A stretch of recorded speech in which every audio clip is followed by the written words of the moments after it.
got some coffee. Where's the Bibin? The queue is so long. Okay, What's Bibin talking about? so me and mine actually is talking about the Indonesia economy. We have downloaded the journal from the Harvard Kennedy School, and we have planned to make the presentation about the journal. Do you have any idea of our information?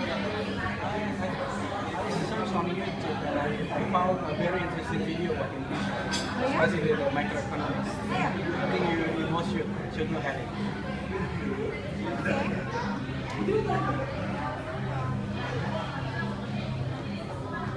Here's the video.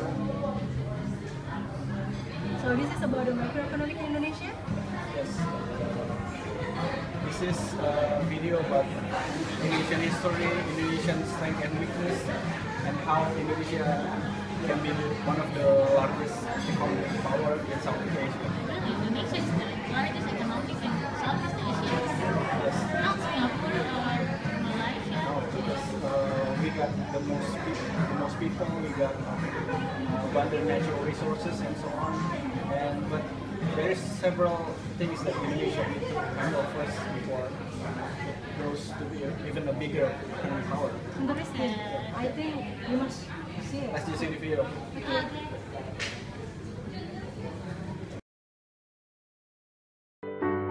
Indonesia is the biggest country in Southeast Asia, located on a strategic position between Asia and Australia.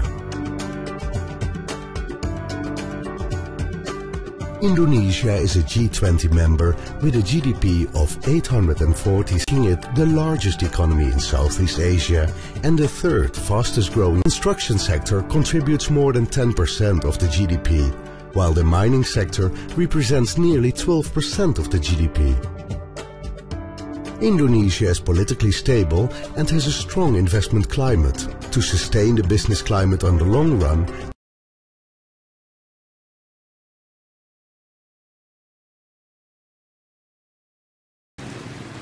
corruption and red tape are holding Indonesia back. It's thought that these problems cost the economy $800 million in losses a year. One of the worst affected areas is infrastructure. Indonesia desperately needs more roads, ports and highways for this economy to see its full potential. But infrastructure projects here often don't even get off the ground. This was supposed to be Jakarta's urban monorail system, which would have gone a long way towards solving the traffic gridlock in this city. But it was abandoned because of legal issues and funding difficulties. The government acknowledges that these problems make it tough for Indonesia to compete in the region, but says it's a work in progress. It took Hong Kong 30 years to eradicate corruption. It's simply unrealistic for anybody in this world to expect Indonesia to be able to eradicate corruption in 3 to 6 months. We have put hundreds of people in jail on corruption charges in the past 6 years. And I think it's important for people to understand, and the trajectory has been corroborated by a significant increase in how we've been able to attain investment realization. A country under construction. Hastily, Indonesia tries to catch up. Building railways, bridges, roads. Lots of roads. There isn't much time to get it all done. Most Indonesian cities are already overcrowded. While the economy grows at high speed, goods are moving at a snail's pace. And people too. Jan has been a minibus driver for 15 years. While the economy booms, his income has fallen significantly. He hardly moves at all. They say they want to reduce the traffic jams. Let's wait and see. I don't see any proof of this yet. There's also a pressing need to build and expand airports. This promotional film shows what Jakarta's international airport could look like next year. It has a yearly capacity of 22 million passengers, but already handles more than 50 million. The government has yet to decide whether to build a bigger airport. It's been hampered by land issues and budget constraints. No, I think it's very hard to believe about it. Because number one, where is the money that they try to invest? Because we don't have much in our budget for especially the money for infrastructures, This is what I can see, because even the budget for subsidies is bigger than for infrastructures. Despite its economic success, Indonesia is forced to slow down. The country simply can't keep up with its own growth. And while investors are optimistic about Indonesia's potential, many are also complaining about increasing costs. The government says it hopes to increase the budget for infrastructure projects over the next few years, but it will also have to rely on private investors. There's never too little too late, yeah? The important thing is if we can keep the momentum, yeah?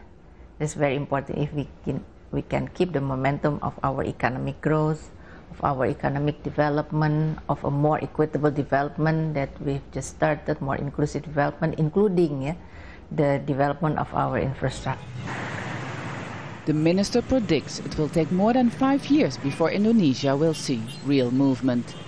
Until then, it will take a lot of patience to do business in this thriving nation that continues to crawl. Step Vassen, Al Jazeera, Jakarta. But that progress may not be good enough to give millions of young Indonesians a chance to better their lives. Suparman came to Jakarta 2 weeks ago from Central Java to find work building roads or on a construction site. But he told me he's had to resort to scavenging because he can't find a decent job. Indonesia may be one of the region's fastest growing economies, but it desperately needs to fix its problems with corruption and red tape for that growth to have an impact on its people, so that some of Indonesia's newfound wealth can reach here too. Karishma Vaswani, BBC News, Jakarta.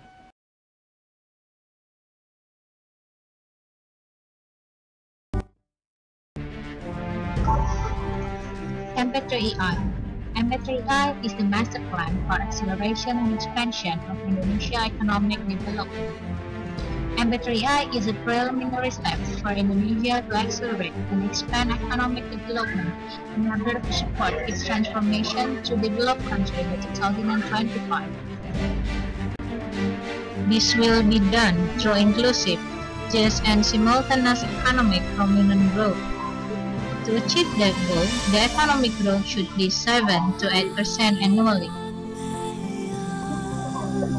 The private sector will also have an important role in implementing the master plan, in investment, production and distribution, together with the government, who will act as the regulator and also as a facilitator, and will strengthen coordination among related ministries and regional governments. The MBA master plan includes 3 main elements. First, developing 6 Indonesia corridors. Second, strengthening national connectivity, which include intra- and interconnectivity of center development, corridors, and international trade. Third, national science and technology acceleration to support the development of main programs.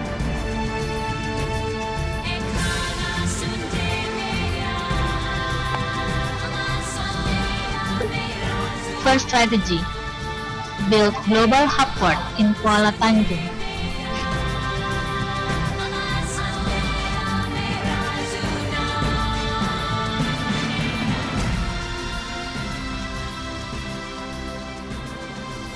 Second strategy, build another global hub port in Bitung.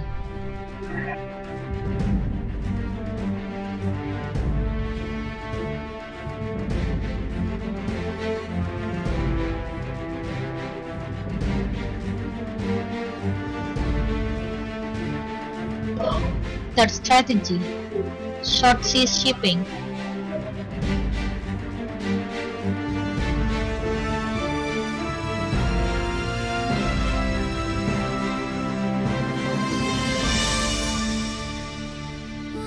Fourth strategy, Palu Parigi Pass.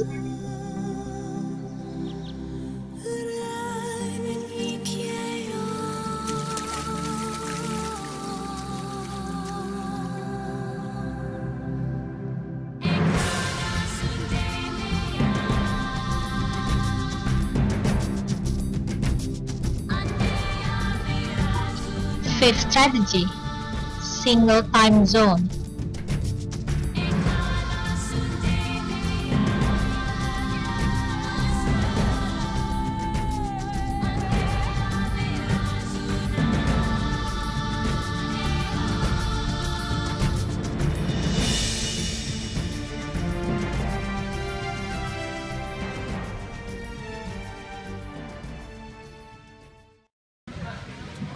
What do you think about the video, guys? Really, this video is actually giving me a slight hope that Indonesia still has big chance to be even better than now. Yes, I think so Indonesia can do that, not only being the largest in South Asia, but also in the world. Yeah, and I put a lot of hope for the next president in this election. What do you think? Yes, I think you're right. We need a good leader to lead Indonesia to become even better in the future. But we as the young generation of Indonesia, of course, can give our best contribution to this country, right? Yes, Yes, right.